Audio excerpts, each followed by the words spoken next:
Okay, so for 8-2, we're going to start multiplying a polynomial and a monomial. So the monomial is always going to be written on the outside of the parentheses, and it's basically just a really fancy distributive property. So for example, this right here is something you saw way back in, I think it was chapter 1, and you know to distribute. 6 times x, oops, let's get the pen. 6 times x is 6x, and 6 times 3 is 18. That's all you're doing today. It's just that it's going to be a little fancier with some variables mixed into both parts there.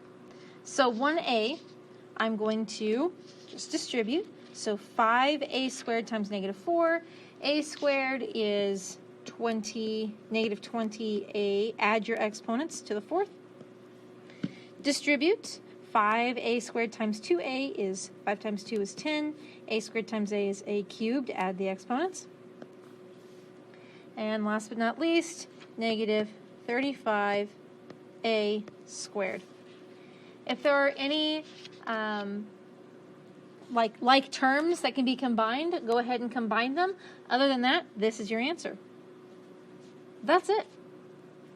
Now we are going to make it a little more complicated by kind of having two things going on at once. See, here's one, and then you're subtracting this one.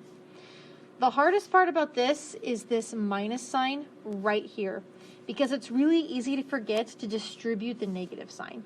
So I don't know if it helps to highlight it, maybe circle the negative with the x. As long as you remember to distribute it, you're good to go. So 3 times 5x squared is 15x squared. 3 times 2x, 6x. 3 times negative 4, negative 12. Okay, then just do the next one. Negative x times 7x squared is negative 7x cubed. Negative x times a positive 2x is negative 2x squared.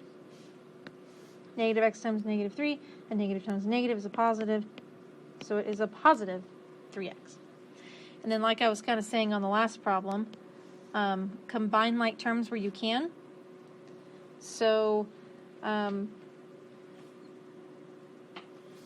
first I notice I have the x squareds. So how many x squareds do I have total? That would be 13.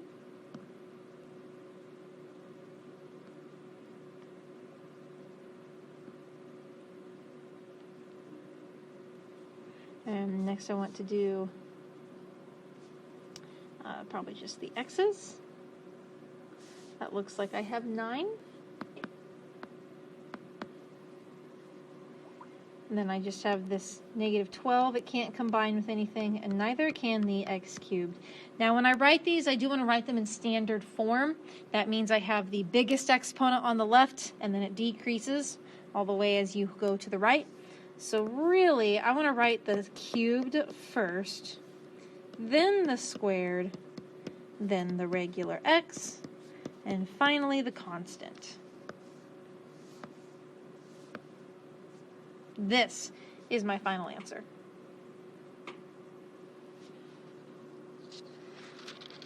Let's see. We can use the distributive property to help solve some equations.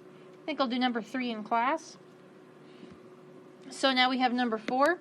I'm going to distribute. This is all stuff that you pretty much already know. It's just amping up the difficulty level a little bit.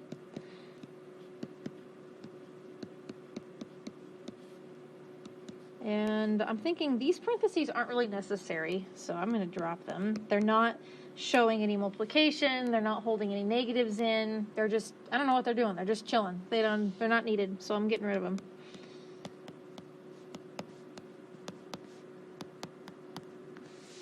For today, if you end up in a spot where you have some x squareds, they're going to cancel to where they don't exist anymore. We're not going to mess with those yet today. That's coming your way soon, but not yet. And I'm going to go ahead and combine like terms. Remember, if they're on the same side of the equal sign, you don't subtract them, you just combine them. So I have x plus 2x, which is 3x's, and then I have an 8 and a 12, when added together is 20.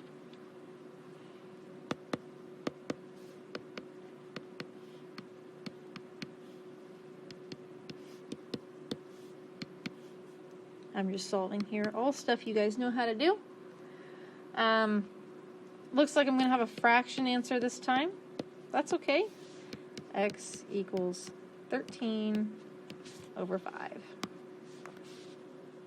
Delta Math likes improper fraction form, don't forget. Okay. That is pretty well it.